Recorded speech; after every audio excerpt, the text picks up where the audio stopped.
How's it, guys? Welcome back to Bob and Mr. D. We've got another very special guest here today with us. He's one of the top professional photographers that I personally know, and he's been in the game a very long time. So we're very lucky to have him here. Craig Owen, welcome. Thank you very much, Dimitri. Thank you, Bob. Nice to have you here. Well, that's very kind. Thank you. Thank you very much. So I think let's start at the very beginning. What made you get into this game, and when was that? So, in what was called Standard 9, I was quite a shy kid at school. A friend of mine, Anthony, started having some interest in photography. So, and I realized that once I put the camera up to my face, I felt more confident because I was covering myself up and I could feel I could talk behind the camera. So he introduced me to it, and I didn't know what I was going to do at that age. 16 years old, didn't know what I was going to do, so I decided to start dabbling in the photography. But again, being a shy kid, didn't know what to photograph, couldn't ask people because I was shy. So what we did is we started photographing abstract items. And when you start getting interested in light, you start looking at leaves and reflections on leaves and certain things and how shadows form. And we started actually photographing interesting items. And the most popular thing that we could find around actually was doggy-doo. So if you've got a little dog pile and you watch how the sun goes over it from fresh and shiny to darker, and then how the shadows move across it and how things... Well, I definitely didn't expect that. Did you have special equipment for that? Didn't have special equipment, didn't wear masks, and I haven't brought any sample photos along for you guys. And the cost of developing and printing those wasn't that much, but my parents felt there was definitely trouble. Do you remember the very first camera you used? I do. He had a Ricoh KR10. Wow. My friend Anthony, Ricoh KR10. I was interested in looking at a Ricoh. My father was in supplying of not camera equipment, apologies. He was in office machinery. So he was providing office machinery to various companies in the country. And one of his customers or one of his suppliers was Canon. Oh, so nice. Yeah, so my father, luckily enough, was able to get me a Canon camera at a very favorable rate, since he was a supplier of photocopiers, typewriters, and these fancy things called calculators. So the first camera he got was an AE1, a Canon AE1. I still have it with a 50mm 1.8 lens. And it still works?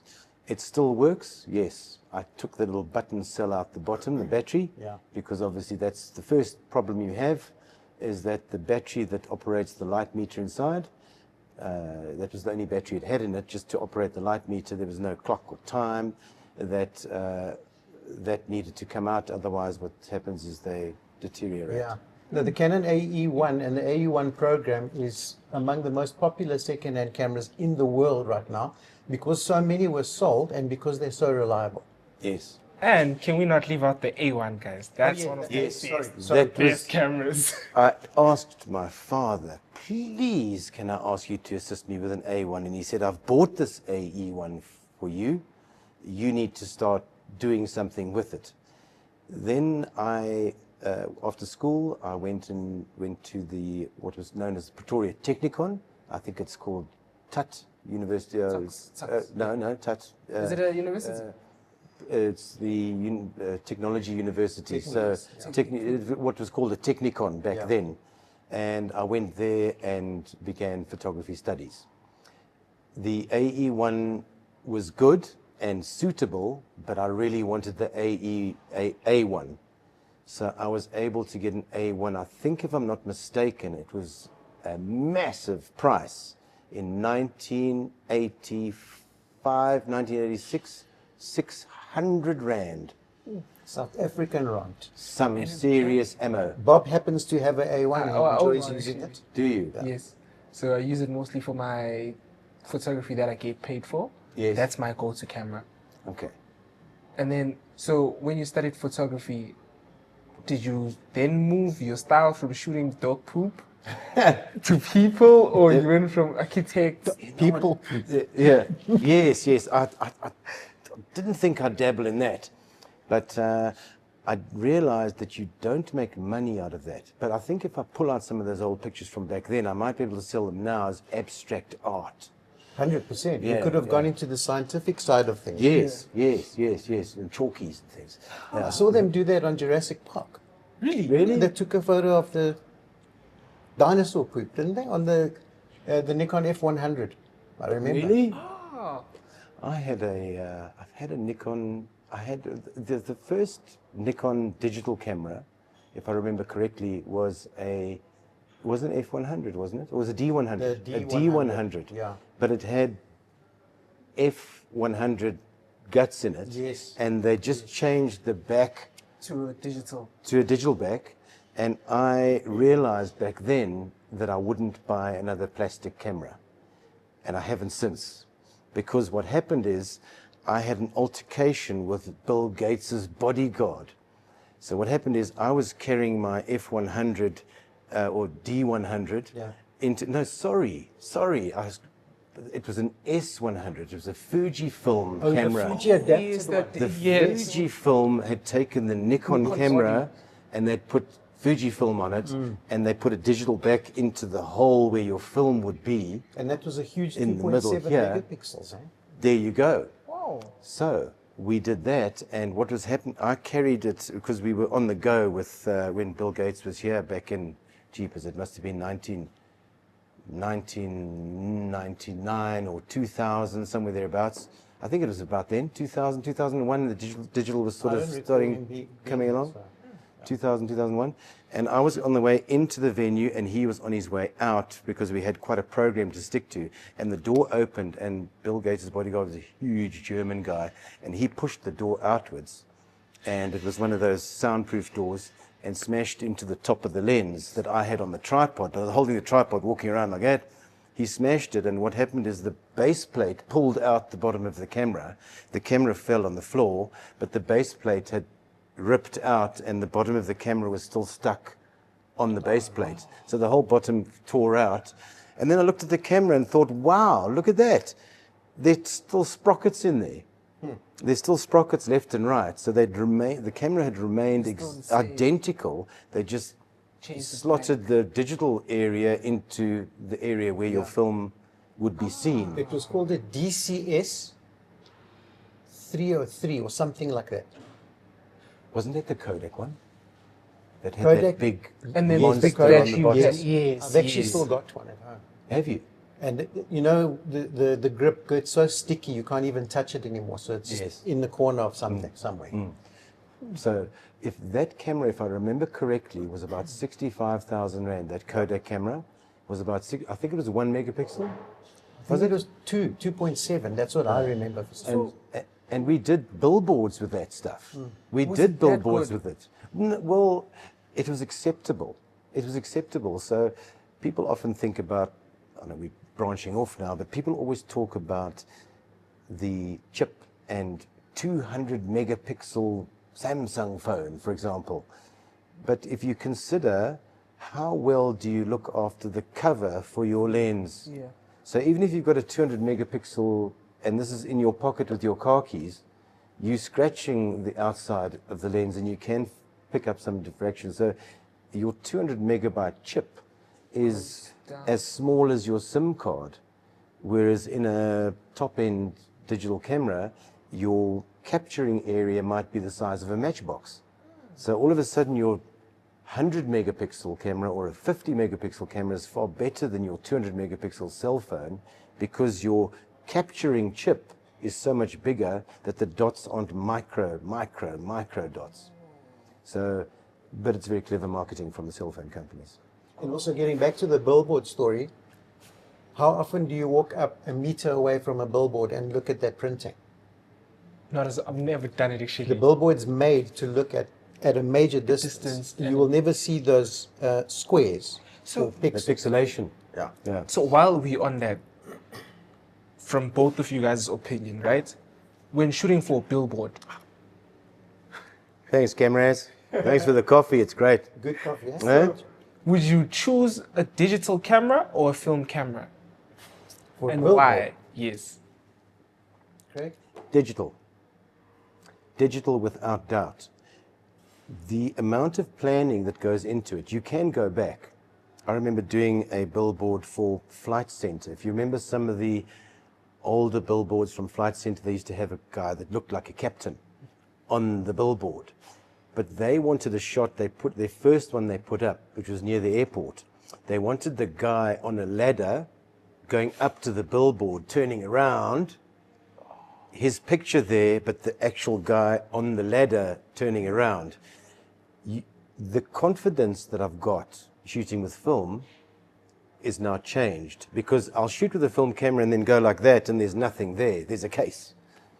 So you want to look at the image. You used to rapid firing like press guys used to do in the old days, in the 80s, shouldn't say the old days, the 80s, mid-80s. Press guys used to go brr, brr, brr, but they only had to use or find one picture, and they used to do that because the person they were speaking would be closing their eyes and their mouth would have different positions, so they had to rapid fire it. If corporate photographers are charging per 36 exposure, I used to tell my clients 30. So I used to cost it on 30, but that only gave me 6 margin of error. So you can't go to do a wedding and give people 12 pictures out of a 36, because you're costing out for the 36. Yeah. The film costs this much, the processing costs that much, and the printing costs that much. Even though you could perhaps leave some of the prints out by looking at with a 8 times loop magnifier, your client's still costing 36, and you're saying to them a 36 will cost 500 Rand, say, to buy, develop, and print. But if you say to them, I'm going to buy 10 films, you can't say to them, well, here's your 200 pictures. They're going to say, but where's the 360s? Well, you closed your eyes lots and you looked away and people walked across the lens. So the confidence has switched. Whereas in 2001, when I got my first digital camera, the S1, I think it was 2001, I did 3/4 on film and 1/4 of the job, and I used to have them both at jobs. And then it just evolved because clients didn't want to pay for the film. They said, the digital card is reusable. Why are you giving us albums full of pictures? Yeah. So I would also add to that, if you're an artist and you're doing images for yourself and you love working with film, there's no question. But for instance, I did a shoot for a company that was launching satellite dishes, and that I think when the Nikon F4S was the camera. And I had 2 with me that night, both loaded with nice Fuji 36 exposure film, shooting. There was fireworks displays, there was dances, there was talking. The one camera, the shutter was not opening, the mirror was flapping. So the one camera, 2 spools were not there, and I had to explain to my client later that the camera was faulty. I could not see that nothing's going on my memory card. See? Yes. So it's the confidence. So yes, it's nice to have film, and when you quote people now, younger people in their 20s who are getting married, oh, can you bring some film? Can you do some film? But as soon as you say to them, yes, sure, I'll pull out the old Hasselblatts and come along, and for 12 frames I'm going to charge you 800 Rand, 1,000 Rand. They say, for 12, you say yes. Because, again, there's not really only a margin of error, but they don't know what they want and what they actually are getting. They think it's going to be some fantastic result that's going to be different. And then they say, oh, can you just take that mole out that's on my face or my little scar? And you say, oh, but you can scan it. So, but then why bother? Because if I can scan it and change it, then it's becoming a digital process. It's not becoming what I'm seeing through the Hasselblad lens. So let's get back to your equipment. You had a Ricoh. I didn't have it. You went straight to Canon. It was he and I that would get together on weekends and Yeah. Oh, and play use it together. I didn't have a camera at the time. And I know for a fact now, shooting alongside you, you don't shoot on Canon anymore. Can you tell us about your equipment choice now and why? I'm a Nikon guy. I like the feel of the Nikon. It's a robust build. I find that the Nikon's more like a Lamborghini and the Canon's more like a Porsche. The Nikon's chunkier, it's easier to hold. The Canon is more rounded. That's what I find. And some of the cameras are a little small on the right-hand grip side. I agree. I always say to people when they say, what's the best camera? I say there are four top brands of digitals, let's say. There are 3 or 4 top brands, but you have to go and feel them all because it depends how long your fingers are, how fat your hands are, how thick your thumbs are. You've got to feel it. And the best way is not to pop into a shop and feel it. It's probably to rent one. And use it. If you rent one, you can touch it, feel it, hold it for 3 hours and take pictures of it with a 200mm lens or a 400mm lens on and feel what it feels like with a 400mm on it. So if you don't have the chunky camera and you've got a 400mm on it and you've got a small body, like say a Sony, for example, you've got this small body to hold, and then you've got this weight on the front that's weighing you down. So the end of your fingers start cramping after 3 hours, and you've still got to carry on for another 12. If you're doing let's say, what can I say, 1,200 portraits, and it's over 2 days. When you get up that next morning and your fingers are like this, and you've got to go back and do the other 600 people, and you've got one person every minute coming in, or one person every 30 seconds. We do, for some companies, probably the biggest shoot I've done of boring portraits was for access control to a new company. So we did a lot of pre-planning, and it was attorneys, and they were moving to a new building. So what we did is I went in and they had several shoot days. So because they're attorneys, they're busy in court and up and down. And so it was Monday from 6 to 8 in the morning, Tuesday from 10 to 12, and so on and so on and so on, right up to midnight of various different days. But what happened is when we got 3 days before they moved into the new building, and everyone said, right, you guys that don't have access cards yet, you got to do it. I all of a sudden had 600 people because I'd only had 200 that had come over that period. It was about 900 people into the new building. So marketing department put something out saying, if you don't, you won't be able to get into the new building that we're moving into in 3 days. And all of a sudden there's a massive queue of people. And when you're shooting and shooting and shooting, and you've got short people, tall people, different color people, forward, back, against the background, you need to have some sort of point, because on that access card it looks all the same. They need to look all the same. Whereas if you have people moving backwards and forwards, your background's not white anymore. It goes slightly gray, slightly yellow, slightly pink, slightly green, because they're moving backwards and forwards. You get little shadows. So it became very difficult. But it was a huge shoot. But if you start cramping up your fingers because you've bought something that online you think's a great camera, what happens if it doesn't work in your fingers? Yeah. So it's always wise to test it out yourself and not hear from other people's opinions, basically. Our hands are different, eyes are different, eyes are different distances apart. Can you shoot with your left and your right? Is it comfortable? Are you greasing up the screen with your nose? Does the screen flip out? Are you going to be photographing off the end of buildings? If you're going to be photographing off the end of buildings or out of helicopters, you want the screen to be able to come out. Yeah. But maybe somebody online says this is a great camera for landscapes, because the lens doesn't have aberrations on the side or kinking.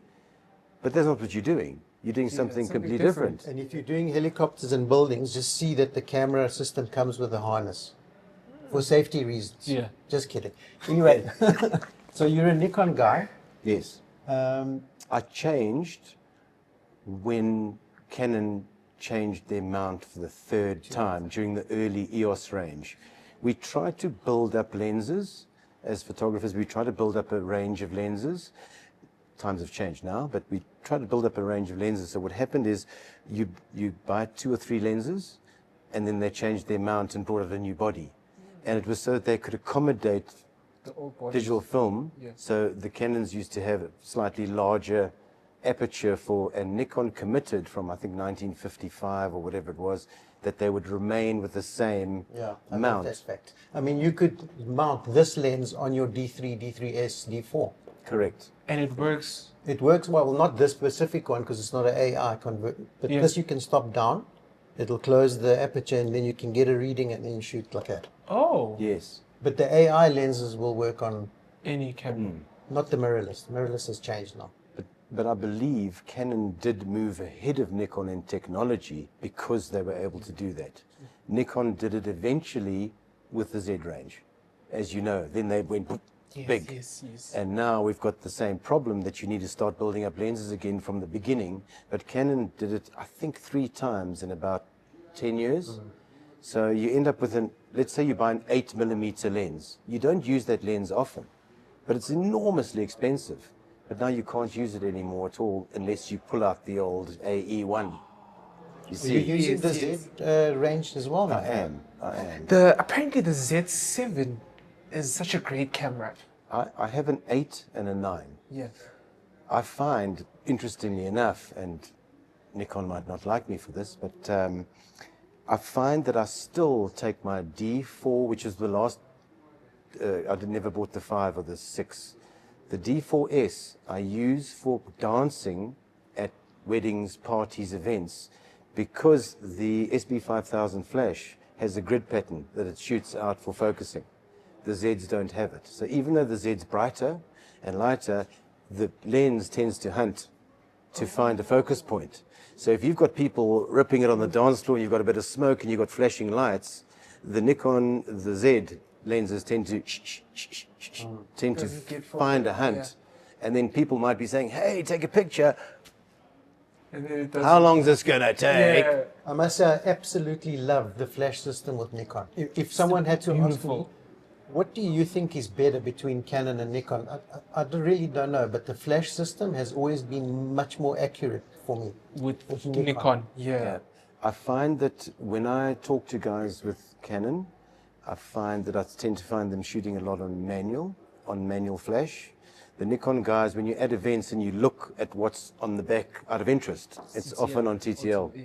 Often on TTL. Not that I'm saying good or bad, but some people would say you're not a professional if you don't shoot on on TTL. yeah. Some people say you're not a professional if you don't shoot RAW. I've heard that directly to me before, and I've said perfectly fine.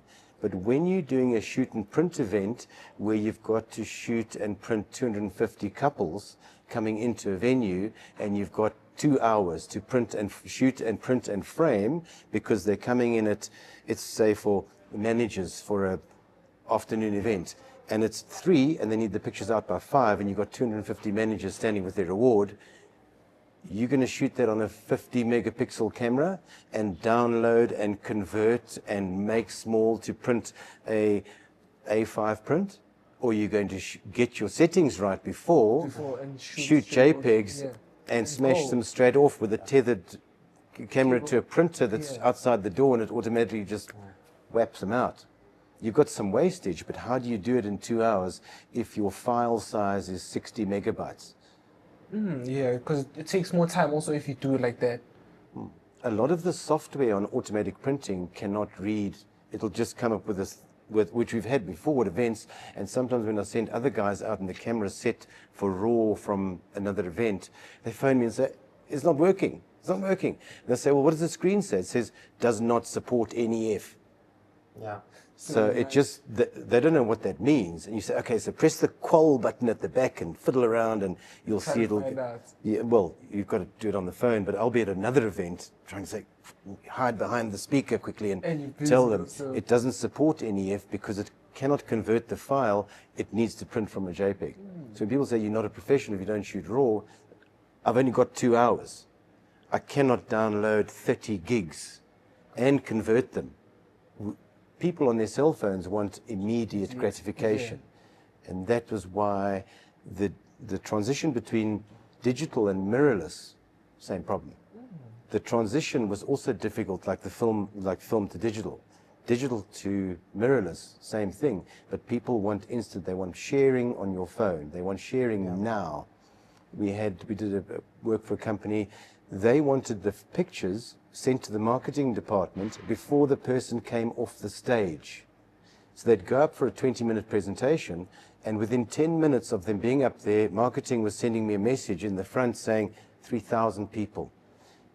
Can we get some of those pictures, please? Because when the person comes off stage, they're going to want to put on their social media.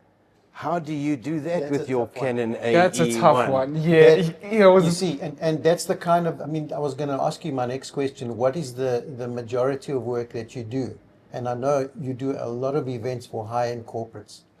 What else? It's interesting how the mind has to shift from photographing the president with the ambassador from UAE today, and tomorrow morning you're in the townships photographing litter and overflowing toilets. And doggy do. And doggy do. Yeah. And how the mind has to shift, and the clients that you have. I've had the United Nations before. We did a picture for them, and they said to me, make sure that you include everybody. But it was a night shot, and everyone was wearing white shirts. So I started moving people around depending on their skin tone. Yeah. And then the client came to me, it was many years ago, 10, 15 years ago, a client came to me and said, will you stop segregating people? And I said, Madam, if we've got a guy that's from Nigeria and he's in the back row and it's at night, at dark, I'd rather have him in the front against a white shirt that's behind him. And also the German guys, they can't be in the front row because they're super white. So so moving, and you've got to be careful how you say the words. So, but Craig's not always that careful when he talks to people. But let's get back to the mindset, but in a nice way. We've worked on a few events together, and his sense of humor keeps me going, I must say. Thank you very much. The mindset thing, getting back to that, how to change from doing a portrait of a president to maybe some sports event with soccer or whatever. We recently did an event, and my mindset was still on architecture, interiors, and my camera settings were also closed. And I said, Craig, the flash is overexposing. He touched a few things quickly, and I was fine, because I was still back in that kind of a shoot. Hadn't gotten into the event space yet. So you guys shot on digital everything? That night, that particular night, it was 450 people in 2 hours. So the results had to be out that night. How do you do that? In the film days, we did a huge party. It was with multiple photographers. It was actually Vodacom's Christmas party. But Vodacom's Christmas party, they wanted pictures of all the people arriving. Now, Vodacom back then was probably 2,000 people or 1,000 people. They had what was known as the Dome then. But we had guys on motorbikes coming to fetch films from us. They'd ride there and come and fetch films from us and go to the 1 hour lab, go and develop them, bring them back, give them to, and then ride with another. So we had a couple of guys on scooters fetching films and taking them to the lab and printing. How do you tell people to come back? And it was, what was that guy's name, on which page, and what does he look like? So you need to, how do you make sure that you get the right guys for the job? So we were all assigned parts of the alphabet. So if you were doing A, all the A people would come to you. Yeah. And obviously the guys that got the X, Y, and Z, there were very few people there. But yeah. But the people that got the M's, whoo! Yeah. Those days were difficult. Very difficult. There's so much more admin involved just to get the right shot to the right person. It's the difficult part. Yeah. So while we at this, when you compare the two from film and digital, when you are charging a client, do you still charge the same, or is it a bit more with digital, or is it still high on film and more compensating on digital side? That goes for you also. I need to hear it. Terrible shame. Terrible shame. Prices have stagnated. clients realized that film had value. They could phone a store and find out how much a film is and how much developing is and how much printing is. Now they say, but why is it so expensive? Because you have the stuff. And that. I can do it on my phone and have it here. Why are you charging so much? Yes. So now consider this. Weddings, and some will argue against me. I don't think most will. Weddings now, so you getting married this Saturday. I give you a quote for how many hours do you think? Maybe good 4 or 5 hours. No. How long is your service? So it's more. Girl getting dressed beforehand. Guys getting dressed before girls. So it's 3 hours before the service already. Then it's the service, then it's family pictures, then it's reception. 10 to 12 hours. So I give you a quote for 10 to 12 hours and I say to you it's 20,000 Rand. And you say, wow, that's my whole month's wage. But you don't realize that my tax on that 20,000 Rand, even though I have the equipment, I have everything, I have rechargeable batteries, I have a card that's in the camera, but I'm bringing R500,000 worth of equipment. And the value of that equipment should be charged at 1% of the value per day so that you can have the money to replace. So that means I should be charging you 1% of the value of that equipment per day to be able to afford it. So now how much should I be charging you? 1% of R500,000. I'm not there, am I? But that's how you stay alive if you can. It doesn't happen. So what happens now is you say, oh, it's too expensive. Can you come and do the service because it's indoors and the family pictures and then leave? And I'll pay you 2 grand. It's good money. Then your bride is an hour and a half late. So I've only got 30 minutes left. Am I a yes guy? Or do I say, we can do what we can in half an hour and leave? You guys on your social media say, our photographer, bleep, dreadful oak, he left us. You don't say he left because my bride was an hour and a half late. He just wouldn't. And I paid him 2 grand. And he just left. But what's right and wrong? If I'm at your wedding for 10 or 12 hours, whether she's an hour and a half late or whatever, I'll stay. It's okay.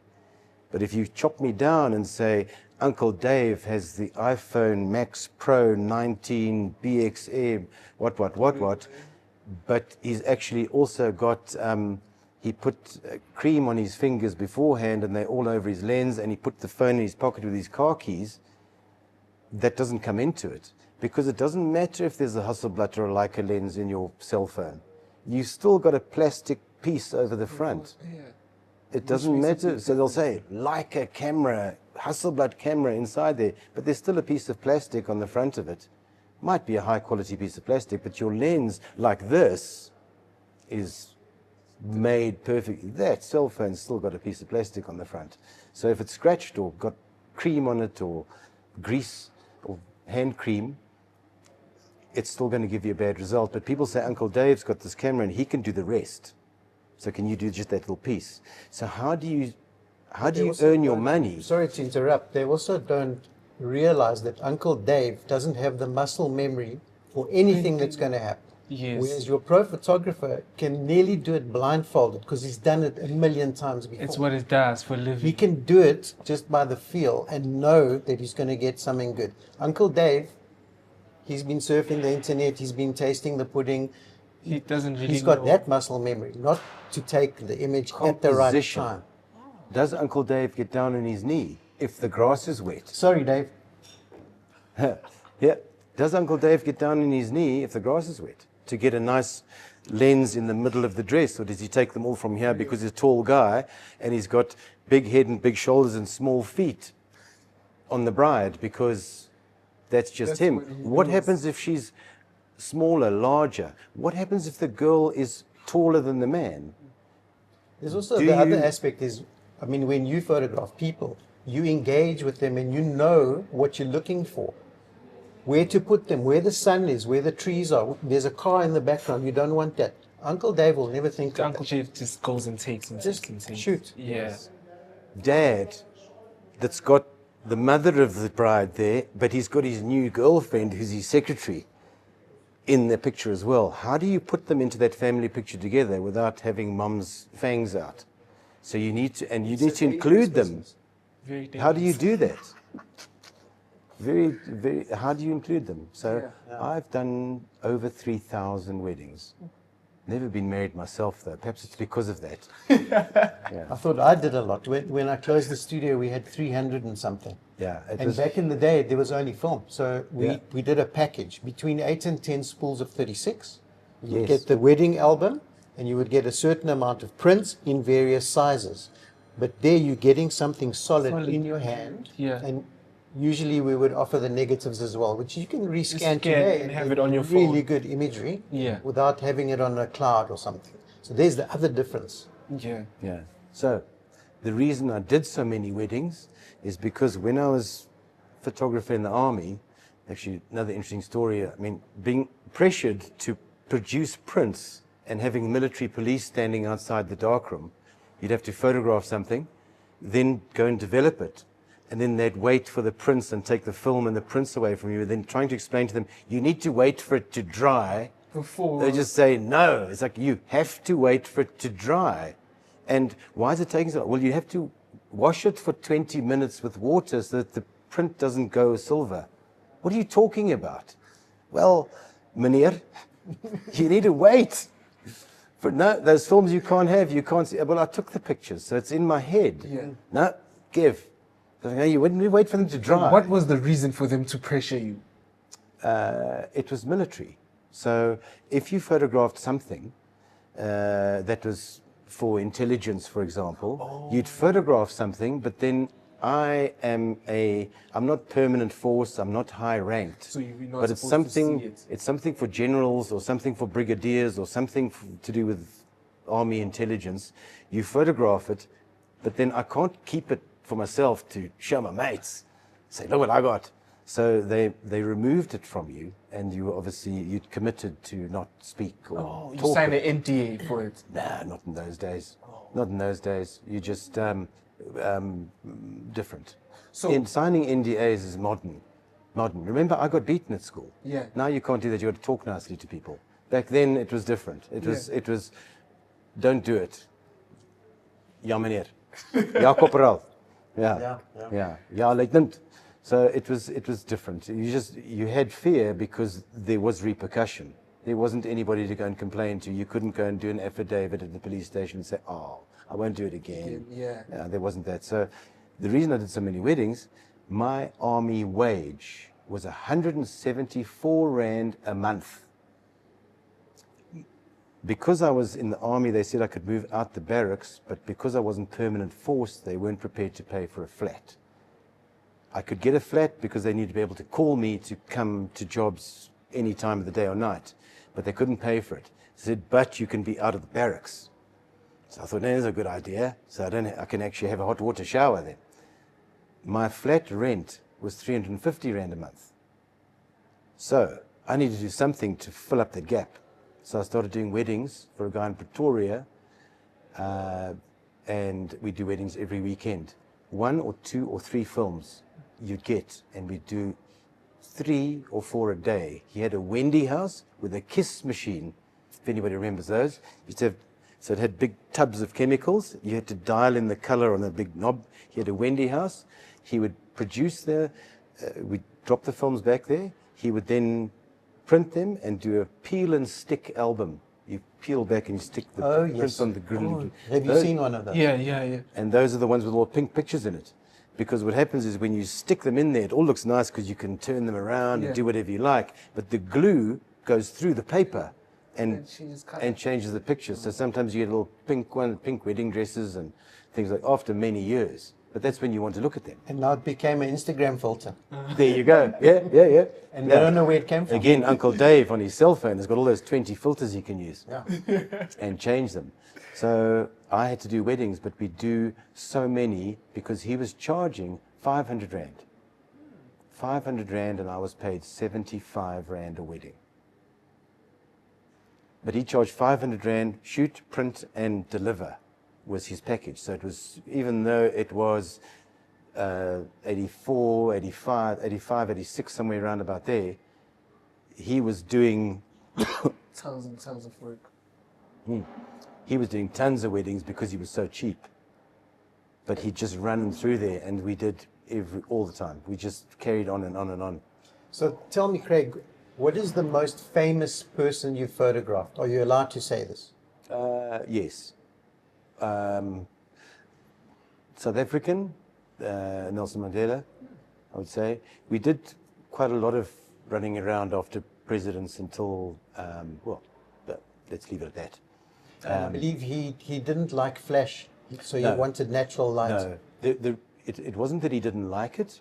What happened is, or this is what we were told, that when he was working at Robben Island and he had to dig in those limestone, the reflection from the limestone affected his eyes so badly and affected his tear ducts and what have you, that reflection off that white limestone, if you've been to Robben Island, and years of doing that labor affected his eyes. So when the flash shot, he didn't like it. I can imagine. Now, I did the launch of Long Walk to Freedom. I was very happy and privileged to do that job, actually, and it was at the Saxon Hotel. And I thought to myself, when they said you're not allowed to use flash, but it was in the late afternoon, evening, and I thought, I'm just going to smash off a couple, and I was 5 or 6 rows from the front, and I took a picture, and a guy standing right next to me, dressed normally, newspaper under his arm, just standing there, he said, take another one with flash, and you'll be removed, and I'll take your camera away. It's like, well, who are you? It's like, part of the security. So they had them... Plainclothes, security, Oh, everywhere. it made them look Very like clever. normal people. normal people, but he was actually standing right next to me, as close as you are, and just quietly said, but doing a beanie on, and jacket, looked normal, and that, well, still happens today. Interesting. Yeah, So, are you still doing photography till this day? absolutely. And what do you enjoy photographing the most? Yeah. Still people. Still people. People are interesting. To see somebody that's shy come in and say, I've been hit with some crackers, because I always think I've got an answer to everything, but wow, I've had some crackers before. I had a lady walk in, we were doing a dance festival, which is ballet, music, art, different types of dance, and we're doing this, and the one mother came to me, so we photographed his daughter, and the pictures are lovely. She leant over and says, must I put my daughter on the pill? And I said, and I'm thinking, what has she seen? What has she heard? And you line yourself up when somebody comes, I want to ask you questions. And you think, well, it's got to be one of these 100 questions that I've heard before. And that was a whap, hit me right between the eyes. How do you answer that? It's like,